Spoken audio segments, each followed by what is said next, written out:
어, 오늘 말씀은 약간 좀 19금인데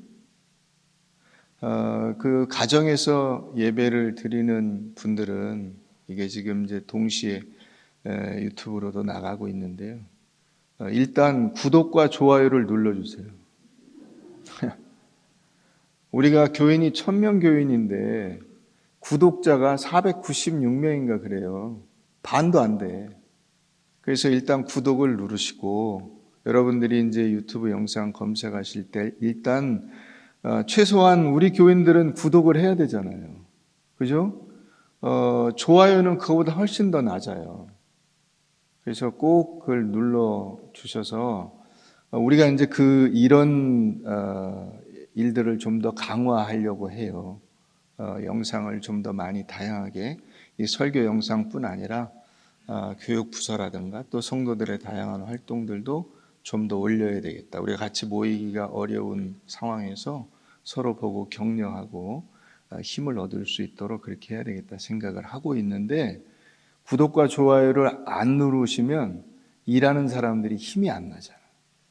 우리 성도들이 이렇게 이런 걸 보고 있구나 하는 그런 좀 힘이 나야 되는데 힘이 하나도 안 나요. 이게 힘이 빠져. 그래서 여러분들이 꼭 그걸 격려하고 함께 동참하는 의미로 눌러주시면 감사하겠습니다. 오늘 우리가 야고보서 4장 1절에서 10절 말씀 가지고 쾌락, 여기 정욕이라고 하는 이 단어가 쾌락이라고 하는 단어와 같은 거예요. 쾌락으로 인한 싸움, 쾌락을 얻기 위한 싸움. 이 싸움 속에서 우리가 어떻게 하고 있는가, 어떻게 해야 될 것인가 하는 것을 살펴보려고 합니다. 서기 350년경에 로마의 교황도 지냈던 율리우스라는 사람이 있었어요. 이 율리우스라는 사람은 굉장히 신실하고 정말 제대로 된 그리스도인으로 인정을 많은 사람들이 했어요. 그래서 이 사람도 이제 그런 자부심을 갖고 있었어요. 그 어느 날 꿈에 한 사람이 이렇게 이제 모르는 사람이 와서 당신이 정말 대단한 사람이라는데 당신의 열심이 어느 정도냐? 그걸 좀 한번 나한테 보여다오. 그런 거예요. 그래서 꿈이니까 이 율리우스라는 사람이 자랑스럽게 자기 이 심장 같은 이거를 확 꺼내가지고 이게 내 신앙의 열심이다 하고 이렇게 그 사람을 준 거예요. 그랬더니 그 사람이 그거를 저울에 달아보더래요. 저울에 다니까 100근이래. 100근. 자, 그럼 100근인데 어디 한번 이게 뭘로 이루어졌는지 한번 봅시다. 그래서 물에 넣어가지고 그걸 이렇게 푸른 거예요. 물에. 이 율리우스의 신앙의 열심이 100근인데 그걸 물에 풀어가지고 한번 이렇게 보니까 거기에 자기 야심이 30근, 자기 자랑이 25근, 명예심이 40근, 그리고는 하나님에 대한 열심은 5근밖에 안 되더라는 거야. 100근 중에서. 그래서 그 사람 앞에 그걸 보고 고개를 못 들고 정말 너무 부끄럽다. 이렇게 됐다는 거예요. 우리가 신앙생활을 열심히 한다고 하지만은 그 신앙생활이 진짜로 하나님에 대한 뜨거운 사랑에서 나온 것이냐 했을 때는 가만히 들어가서 이렇게 따져보면 대부분은 이렇게 자기 자신에 관한 자기의 야심이나 자랑이나 명예나 이런 것들로 열심을 내는 것이지 실제 정말로 하나님을 뜨겁게 사랑하고 그 하나님의 은혜를 내가 보답하는 의미에서 이렇게 살아가는 사람들은 많지 않다는 거예요. 우리의 인간 죄성이 자기의 욕심과 쾌락을 충족시켜 줄 존재를 섬기는 것이 우상숭배입니다. 그러니까 우상숭배를 하는 경우에는 하나님이 누구냐 하는 것은 별로 중요하지 않아요. 그 하나님은 누구여도 상관없어.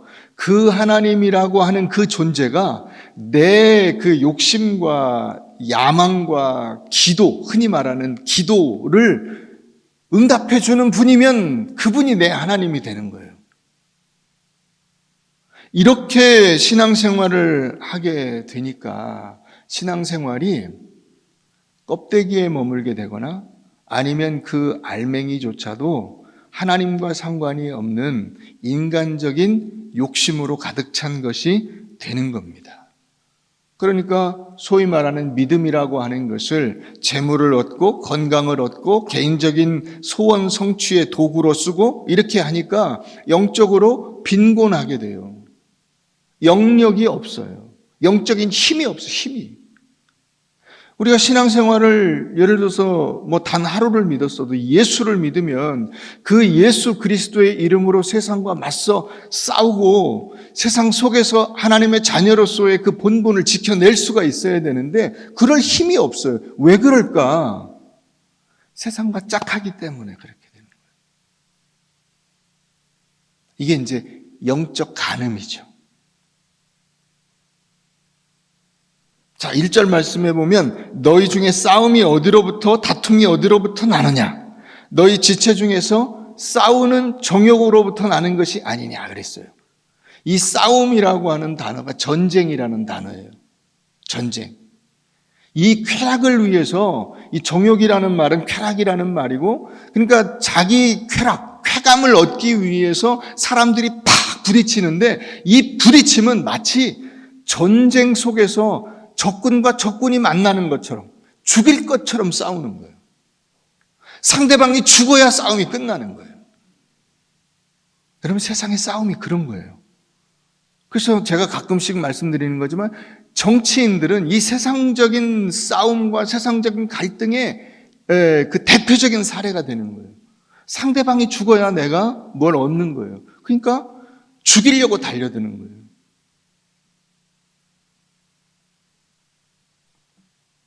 오늘 말씀이 뭐라고 하냐면 너희 싸움이 어디서 나냐? 지체끼리 같은 한 몸끼리 죽이려고 달려든다는 거예요. 자기 욕심의 만족을 위해서, 자기 쾌락을 위해서. 자기 쾌락을 얻기 위해서라면 딴 거는 쳐다보지도 않는다는 거예요. 너희가 욕심을 내어도 얻지 못하여 살인하며 욕심을 충족시키기 위해서 살인도 마다하지 않아요. 시기하여도 능히 취하지 못함으로 다투고 싸워요. 피를 흘리면서 막 전쟁에서 그 막 육박전을 하듯이 그렇게 칼을 들고 상대방을 죽이려고 달려드는 거예요. 너희가 얻지 못함은 구하지 않기 때문이고 제대로 된 것을 구하지 않기 때문이에요. 제대로 구한다고 하는데도 얻지 못하는 이유는 자기 쾌락을 위해서 그걸 구하기 때문이다. 자, 이제 오늘 이게 어떻게 하나님께서 우리에게 하시는 말씀과 연결이 되는가 하는 것을 우리가 찾아보려고 합니다. 왜 이게 영적 간음과 연결이 되느냐 하는 거예요. 우리 이사야 54장을 한번 가보도록 하겠습니다. 구약 이사야 54장 1035페이지.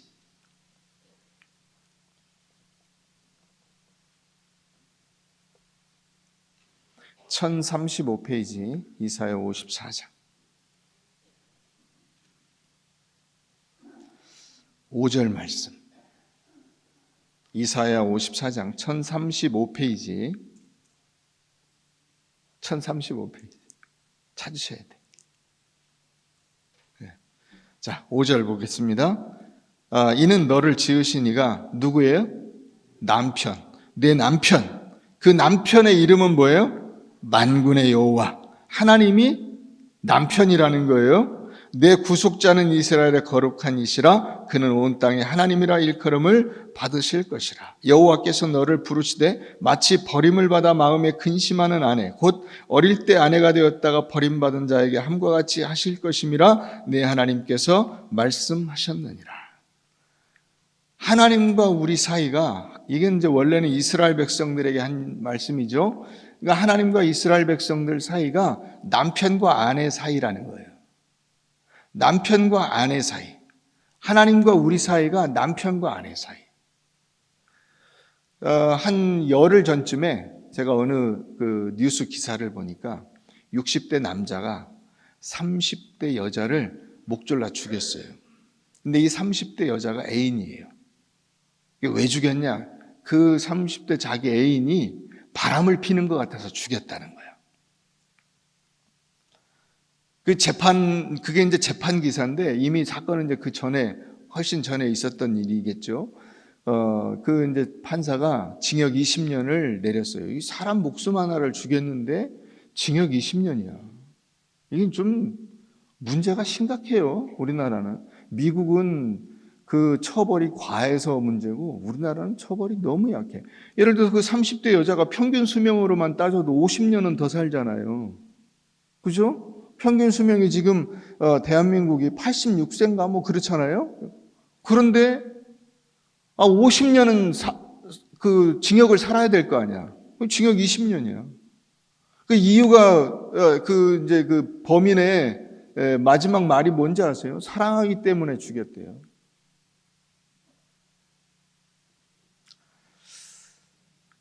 여러분, 이성 간의 관계는 배타적인 관계예요.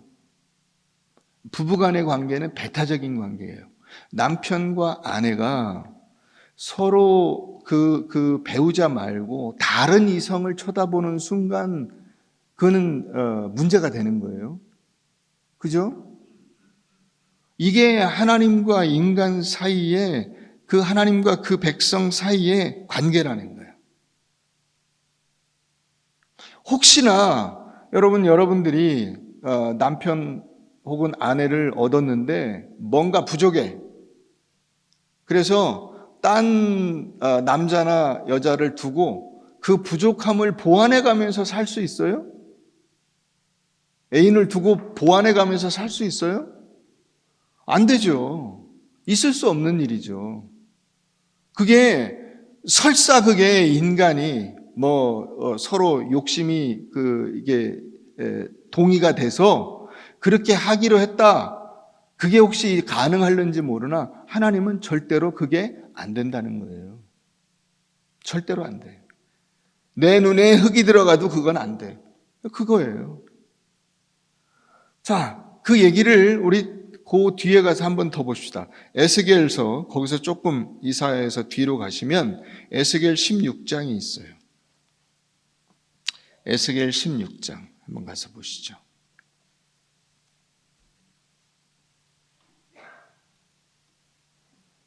(1170페이지) 에스겔 16장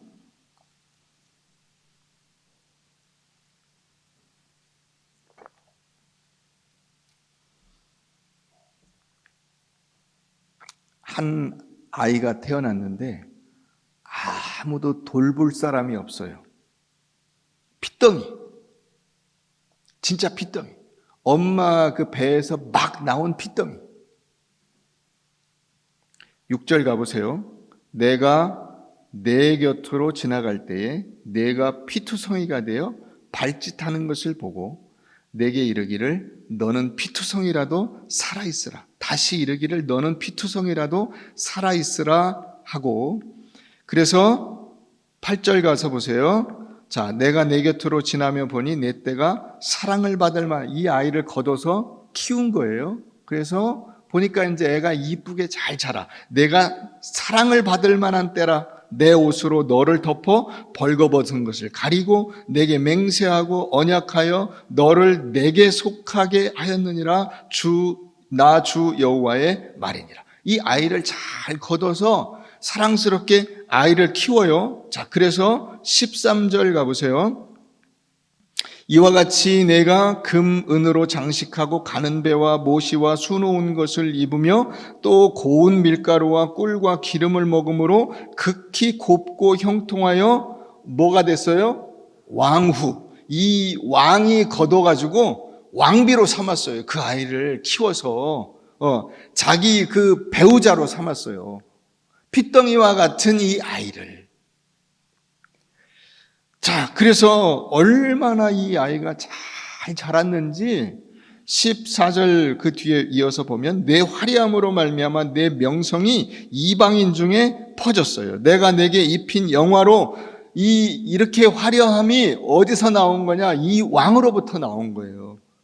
이게 이제 이스라엘 백성들과 하나님 사이의 이야기예요. 핏덩이 같은 이스라엘을 하나님이 거둬 키워가지고 그 영화로 옷 입혀서 세계 모든 만방에 어떻게 저런 나라가 가능하냐?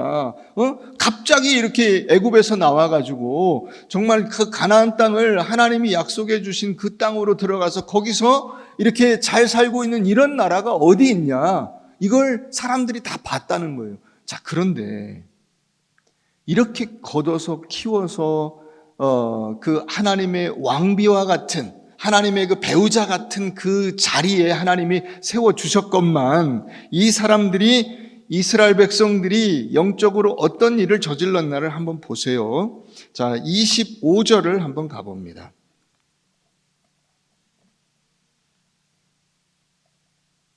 아, 25절 가기 전에 15절을 먼저 한번 보고 가십시다. 15절 읽고 이 15절이 그 다음에 나오는 이야기들을 정리한 내용이에요. 15절 한번 다 같이 읽어봅니다. 시작. 그러나 내가 내 화려함을 믿고 내 명성을 가지고 행음하되 지나가는 모든 자와 더불어 음란을 많이 행함으로 내 몸이 그들의 창녀 내 몸이 그들의 것이 수많은 사람들의 것이 돼버렸어요.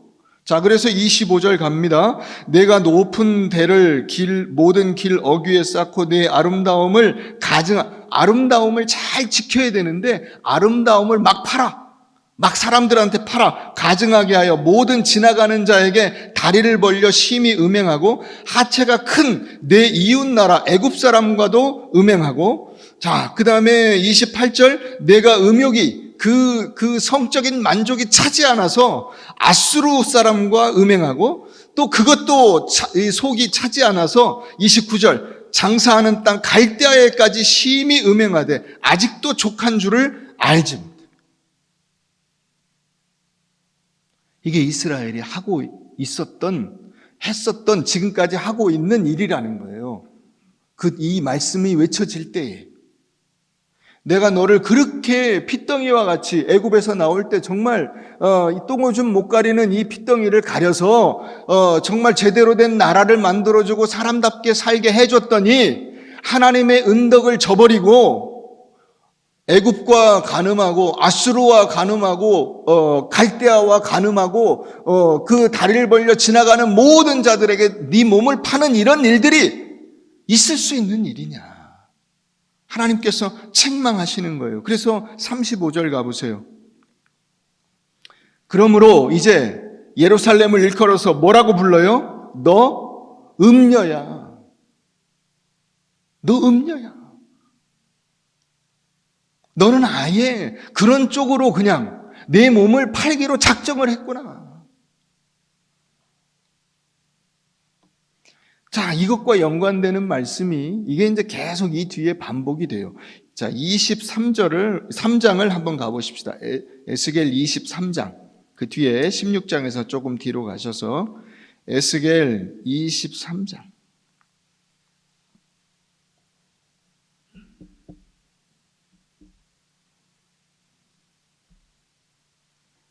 자, 어느 집에 이게 이제 하나님이 하시는 말씀인데 어느 집에 두 자매가 있어요. 두 자매가 하나는 오홀라라는 자매고 딸이고 그 동생이 오홀리바라고 하는 동생이 있어요. 그런데 이 오홀라와 오홀리바가 다른 사람들에게 자기 몸을 파는 거예요. 그래서 몸을 팔다가 어떻게 됐냐면 그 언니가 큰 화를 당하고 죽게 돼요. 칼로 죽임을 당하게 돼요. 자, 4절 한번 가서 보세요. 4절. 이게 누군가를 가르쳐 주는데 그 이름이 형은 오홀라요 아우는 오홀리바라 그들이 내게 속하여 자녀를 낳았나니. 자, 그러니까 남편이 있는 몸이죠. 내게 속하여 자녀를 낳았나니.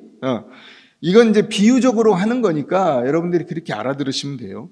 그 이름으로 말하면 오홀라는 누구예요? 사마리아. 사마리아는 이스라엘이 분당국이죠. 자, 이렇게 길쭉하게 돼 있는데 북쪽에 10개 지파.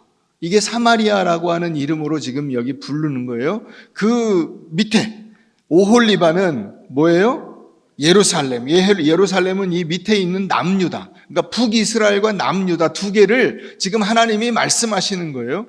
자, 그 이름으로 말하면 오홀라는 사마리아요, 오홀리바는 예루살렘이에요. 그래서 오홀라가 그 행음에서 이제 5절에 나오죠. 그 연애하는 아수르 사람을 사모하다가 딴 남자를 사모하다가 막 이래가지고 결국 그 사람들한테 다 버림을 당하고 죽게 돼요. 그러면 그 여동생은 그걸 반면교사 삼아서 깨달아야 되잖아. 아, 내가 그렇게 하면 안 되겠다. 내가 이제 제대로 한 남자와 정절을 지키며 제대로 살아야 되겠다 해야 되잖아요. 자, 그런데 11절 가봅니다. 11절 다 같이 읽어봅니다. 시작. 그 아우 오홀리바가 이것을 보고도 그의 형보다 음욕을 더하며 그의 형의 간음함보다 그 간음이 더 심함으로 그의 형보다 더 썩어버렸어. 이게 이스라엘 백성들의 영적인 간음이에요. 지금 하나님이 그걸 책망하고 있는 거예요. 왜 세상과 짝하여 사는 것이 문제가 되냐 그러면 그게 바로 영적 간음이에요. 우리가 살려면 돈이 있어야 되는데, 그래도 권세가 좀 있어야 되는데, 좋은 집도 있어야 되는데, 좋은 차도 있어야 되는데, 돈 없으면 못 산대. 뭐니 해도 머니가 최고래. 그래서 세상과 짝하는 거예요. 여러분들이 언제부터 돈으로 살았습니까? 우리가 언제부터 돈으로 세상을 살았습니까? 하나님께서 여러분들이 돈 없을 때는 자식으로 취급하지 않으신답니까? 헛된 것을 바라보고 돈에, 집에, 차에, 세상의 것들에 여러분들의 다리를 벌려 간음하는 일들이 벌어지고 있다는 거예요. 그것이 지금 우리가 살아가고 있는 지금 이 모습이에요. 이 야고보서는 믿지 않는 사람들에게 쓴 책이 아니에요. 지금 믿음으로 살아가고 있는 성도들에게 한 이야기예요. 다시 그 말씀으로 돌아가 보세요. 야고보서 4장으로 돌아가 보세요. 4장 4절 우리 다 같이 읽어봅니다. 시작. 간음한 여인들아, 세상과 벗된 것이 하나님과 원수됨을 알지 못하느냐. 그런즉 누구든지 세상과 벗이 되고자 하는 자는 스스로 하나님과 원수되는 것이니라. 여기 이 간음한 여인들은 실제로 간음한 여자들을 말하는 것이 아닙니다. 그리스도의 신부된 우리들을 말하는 겁니다. 우리가 그리스도의 신부로서 굳이 성별로 치면 여잔데, 아름다운 신부로서 여잔데 하나님 앞에 서서 그 신랑 대신 우리 예수 그리스도를 바라보고 하나님을 남편으로 삼고 신실하게 살아야 하는데 우리가 어떻게 살아요? 세상과 짝하여 살아요. 세상을 좋아하며 세상을 그리워하며 세상의 것이 있으면 좋겠다. 나도 돈벼락을 맞았으면 좋겠다. 나도 세상의 즐거움을 누리며 살면 좋겠다. 그게 하나님과 원수되는 것이다.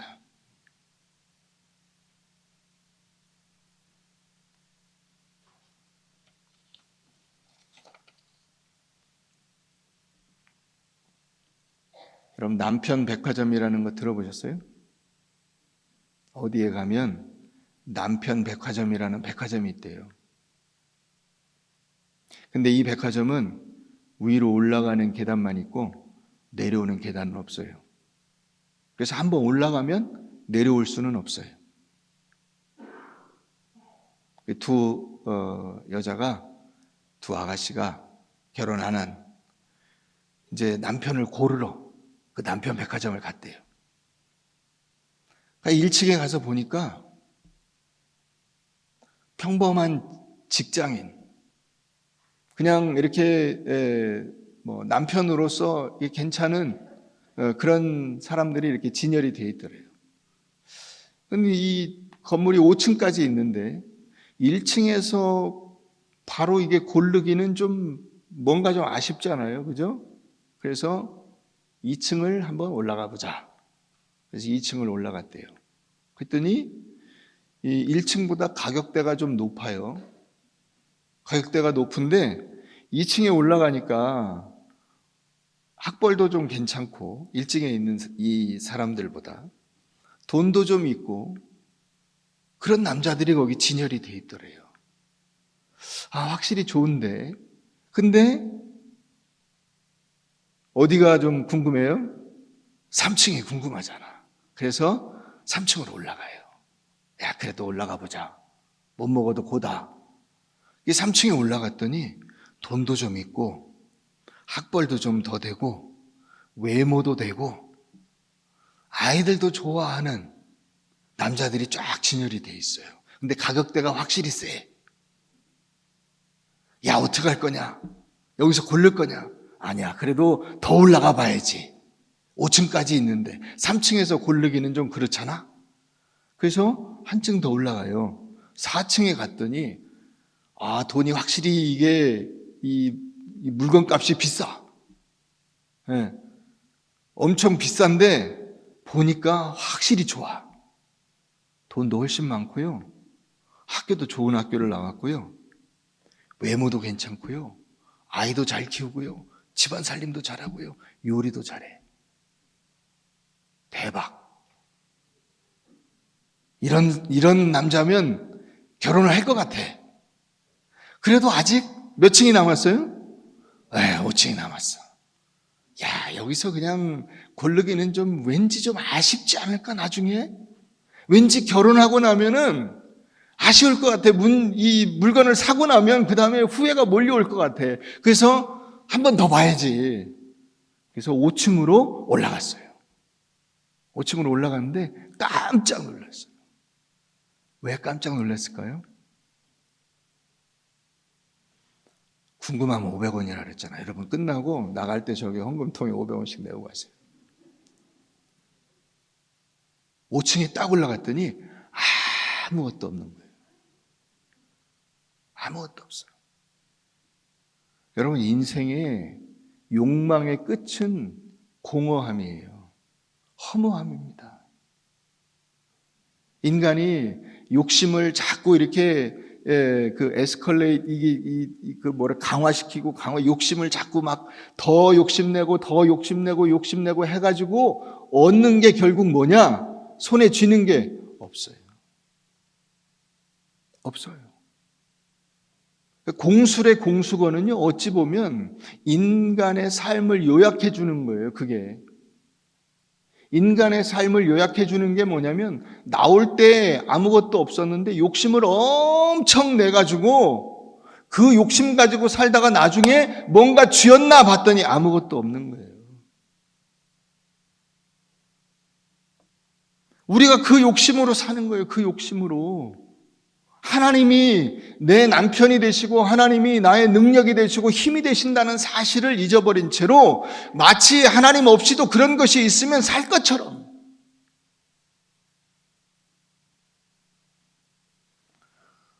자, 우리 시편 34편을 한번 가봅니다. 시편 34편.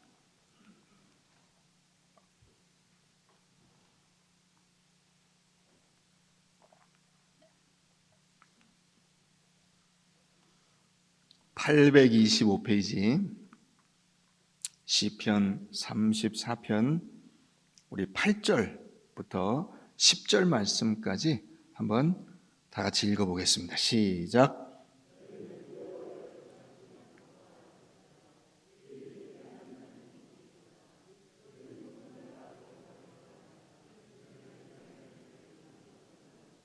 젊은 사자는 궁핍하여 줄일지라도 여호와를 찾는 자는 모든 좋은 것에 부족함이 없으리로다. 자, 8절에 너희는 여호와의 선하심을 어떻게 하라 그랬어요?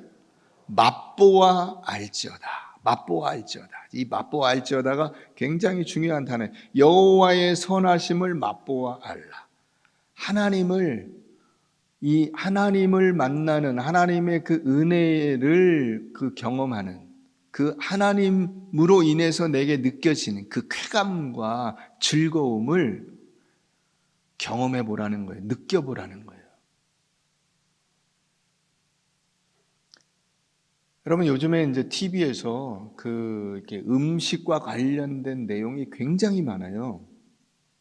그러니까 뭐 무슨 예능 프로그램 이런 것도 요리하는 거, 요리하고 먹고 뭐 하여튼 이 음식과 관련된 내용이 그 원래 프로그램의 포맷은 음식과 상관없는 것인데도 그 안에 주류를 이루는 내용들이 음식인 경우가 굉장히 많아. 이유가 뭘까요? 인간의 쾌감 중에서 극도의 쾌감은 성적인 쾌감이에요. 그런데 성적인 내용을 TV에서 다룰 수가 없어요.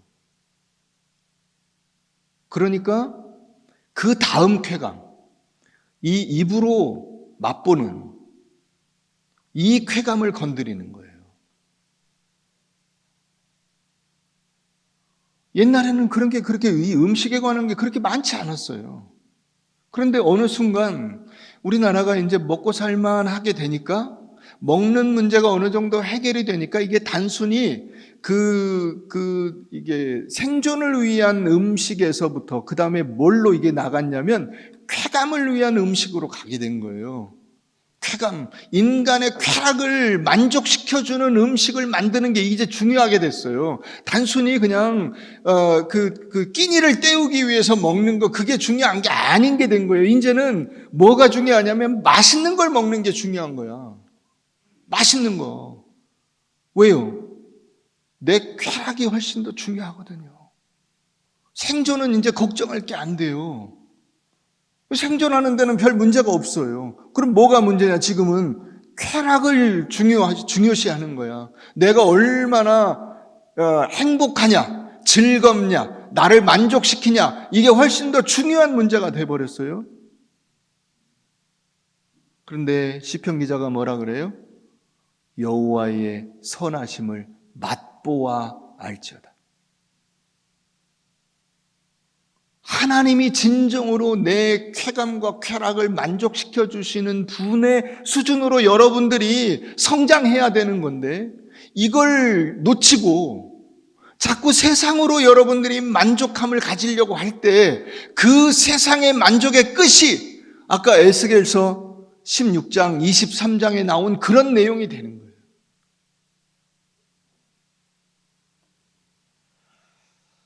여러분, 이 세상의 쾌락은 잠깐입니다. 제가 돌이켜보면 우리가 이제 한국에서 제일 흔한 이 먹거리 중에 하나가 라면이잖아요. 라면을 진짜 맛있게 먹었던 때가 언제냐면 제가 기숙사에 있을 때, 대학 다닐 때 이제 기숙사에 있었거든요. 1학년 때부터 저는 이제 그 총신 기숙사에서 살았는데 그 기숙사에서 이 기숙사 밥이요, 이게 날라다녀요. 그러니까 뭐 그 20대 한창인 나이에 그 이게 하여튼 뭐 밥하고 김치하고 콩나물국하고 이게 제일 기억에 남아. 하여튼 그때 제일 많이 나왔던 메뉴가 밥하고 김치하고 무슨 장아찌 이런 거 있거나 뭐 콩나물국, 카레 그 양으로 채워도 그게 금방 지나가잖아요. 그러니까 이제 밤에 이제 이 야식을 좀 뭐 먹고 싶은데 돈이 없잖아. 그러니까 돈을 모아가지고 그 같은 방에 있는 선후배 친구들하고 이렇게 모아가지고 라면을 사다가 삼양라면, 안성탕면 이런 거를 끓여서 먹는데요.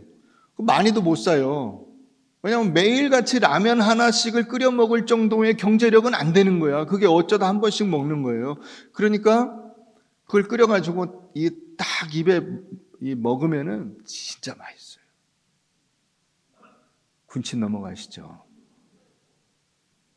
그러니까 요새 저희 집사람이 예를 들어서 저희도 이제 어쩌다 몇 달에 한 번 이렇게 라면을 끓여 먹을 수 있잖아요. 라면 뭐 몸에 안 좋다니까 많이 안 먹고. 그러니까 어쩌다 라면을 집사람이 끓여줘요. 그러면 거기에 막 고기도 넣고 뭐 이렇게 해서 어쩌다 한 번 끓여 먹는 라면이니까 있으면 있는 재료를 다 넣어서 먹는데 그 맛은 아니야. 네, 그때 그 맛은 아니야. 제가 또 맛있게 먹었던 때가 이게 군에서 이제 처음 훈련 받을 때 200km 행군을 하는데 일주일 동안 하는 거예요. 그런데 이게 중간중간에 이제 야영을 하면서 가요. 그러니까 이 행군하면서 낮에 갈 때 이게 산길로 주로 많이 사람들 안 다니는 길로 이렇게 가다 보니까 가게가 별로 없는데 어쩌다 이제 가게가 있으면 거기서 이게 교육하는 사람들 훈육 뭐 장교 이런 사람들 눈을 피해 가지고 라면을 몇 개 사다가 밤에 그 저녁 먹고 나서 저희끼리 라면을 한번 끓여 먹는데 야, 이 진짜. 근데 만약에 제가 지금 그 군복을 입고 군화를 신고 군장을 메고 그 행군했던 데로 가서 똑같이 라면을 끓여 먹는다고 해서 그 맛이 나냐 이거죠. 안 나죠. 그죠? 그 맛이 안 나. 여러분들이 다 옛날에 그죠? 그 초가집에 뭐 그 마당에 우물 있고 뭐 그런 집들에서 살으셨을 거 아니야. 그래서 다시 가서 그 우물 맛을 본다고 한들 그 우물 맛이 집에 있는 코웨이 정수기보다 맛있겠냐고. 달라졌어요. 왜? 내 몸의 상태가 달라졌어요. 쾌락의 그 정도가 달라졌어요. 맛있는 음식을 많이 먹어봤잖아요. 이제 여러분 어디 가서 맛있는 음식이다 그래가지고 막 엄청 비싸게 돈을 주고 가서 먹으면 어떻습니까? 에이, 엄청 맛있다더니 뭐 별로네. 별로죠. 별로예요. 이제 여러분들의 그 음식 맛을 느끼는 쾌락 중추가요, 이게 예전 같지가 않아요. 거기로 돌아갈 수가 없어요. 네, 1층에서 2층 올라가고 2층에 3층 올라가면 내려가질 못해요. 그 다음에는 죽는 것밖에 없는 거야.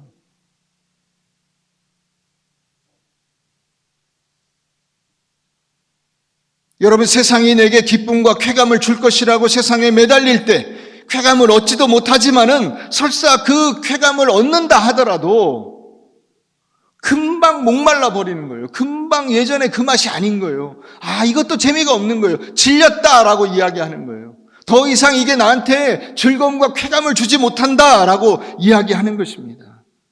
그래서 간음이 문제가 되는 거예요. 자꾸 새로운 대상을 찾아다니는 거예요. 왜 이게 한번 바람나면 안 되냐? 자꾸 새로운 대상을 만나야 돼. 그 쾌감이 충족이 안 돼요. 돈 맛을 보고 세상의 권력 맛을 보고 세상의 즐거운 맛을 보면 이제 하나님 한 분만으로는 만족이 안 돼요.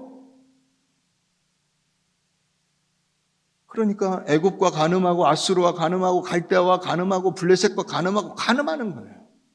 이스라엘 백성들이 하나님을 버린 적은 한 번도 없어요. 예배를 중단한 적은 한 번도 없어요. 그런데 항시 문제가 되었던 것은 양다리를 걸치는 거예요.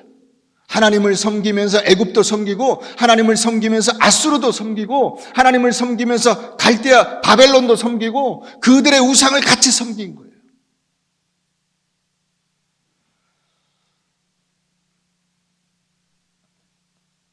우리 그 다음에 조금 더 가서 아가서 한번 가서 보십시다. 아가서 966페이지입니다. 아가서 8장.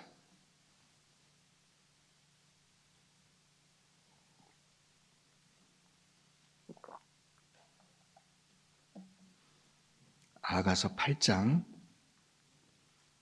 6절 말씀, 6절, 7절 우리 다 같이 한번 크게 읽어보겠습니다. 시작. 너는 나를 도장같이 마음에 품고 도장같이 팔에 두라.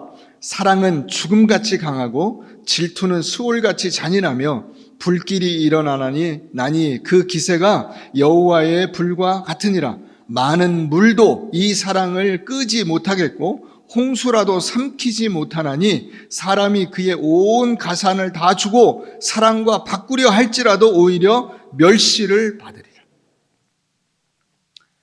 하나님이 인간을 사랑하는 그 사랑이 얼마나 대단한 불길과 같은지 사랑이 죽음같이 강하고, 여러분 죽음을 피할 길이 있어요? 죽음을 피할 길이 없어요. 인간이 이 하나님의 사랑이 죽음같이 강하고 질투는 수올같이 잔인하고 불길이, 이 하나님의 사랑의 불길이 일어나는데 그 기세가 어느 정도냐면 물로 끌 수 없다는 거예요. 물로 꺼지지 않는 불. 그 뜨거운 하나님의 사랑, 여러분 그 사랑을 우리가 외면하고 살고 있는 거예요. 겉으로는 그 사랑을 제가 그 사랑밖에 없습니다. 하나님의 사랑이 없으면 저는 못 삽니다. 그래 놓고는 돌아서서 세상을 바라보고 다른 것들을, 나를 충족시켜줄 다른 것들을 찾아다닌다는 거예요. 다시 글리 돌아가는 하나님의 사랑으로 돌아가야 돼요. 그 사랑으로. 그 하나님의 뜨거운 사랑으로 우리가 다시 돌아가야 돼요.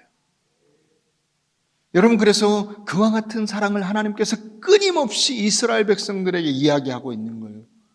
대표적으로 여러분, 호세아서가 그런 사랑을 이야기하고 있어요. 창녀 고멜을 호세아가 데리고 살면서 아이를 낳았는데 그 아이들을 버리고 이 고멜이 또 다른 남자를 찾아 나선 거예요. 하나님이 뭐라고 하시냐? 고멜을 가서 찾아오라고. 찾아와. 가서 찾아와. 찾아다가 다시 네 아내로 품고 그를 사랑해라. 그게 하나님의 사랑이에요. 그게 여기 나오는 이 아가서의 이 사랑이에요. 하나님께서 이 여인을 얼마나 사랑하는지, 이 솔로몬이 사랑한 이 여인이 이스라엘 백성들이고 그게 바로 여러분들이에요. 아멘.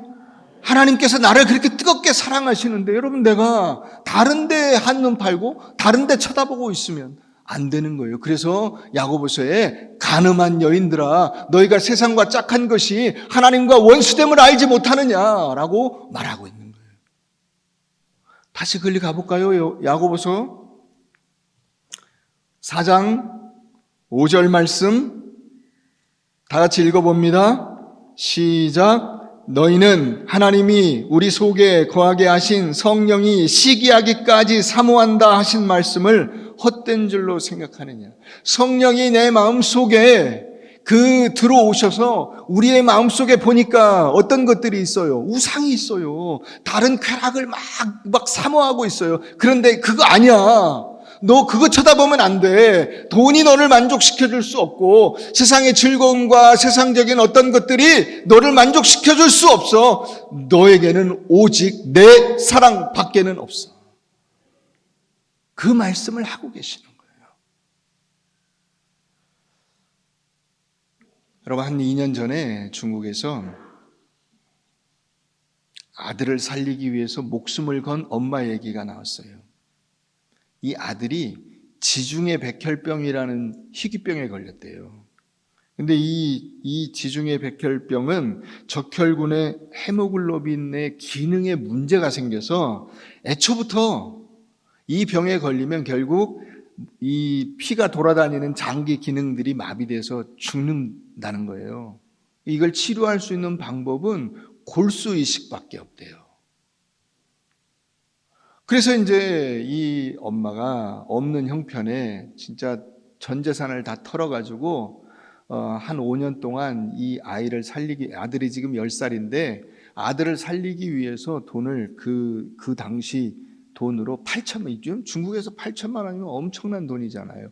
그 돈을 들여가지고 골수 이식자를 찾았는데 못 찾았어요. 찾다 못 찾았고 돈은 다 쓰고 이제 남은 방법이 뭐밖에 없냐면 아이를 새로 낳아서 그 태어난 아기의 골수가 얘 아들하고 맞는 거예요. 근데 이 엄마도 건강 상태가 안 좋아.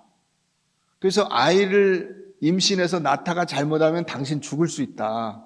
그러니까 그거는 함부로 할 일이 아니다. 그래도 그 아이를 살리려고 임신을 했어요. 그래서 낳았는데 둘째 이제 이 아들 하나인데 둘째 아들을 낳았는데 골수가 안 맞아. 그래서 큰아들 낳아가지고 애가 문제가 있어서 10년 내내 아이 고치려고 하다가 돈만 날리고 지금 애도 못 고치고 둘째 낳아보니까 둘째는 또 골수가 안 맞아서 안 되고 그러니까 어떻게 했을까요? 셋째를 낳겠다 한 거예요. 셋째를 낳겠다. 근데 의사들이 이제 진짜로 도시락 싸들고 말리는 거예요. 당신 셋째 낳다가 죽는다. 셋째 낳다가. 당신 몸이 지금 아이를 임신해서 낳을 그 상태가 아니다. 근데 이 엄마가 어떻게 했을까요? 임신해서 셋째를 낳았습니다. 목숨 걸고 병원에서 계속 치료받으면서 셋째를 낳았어요.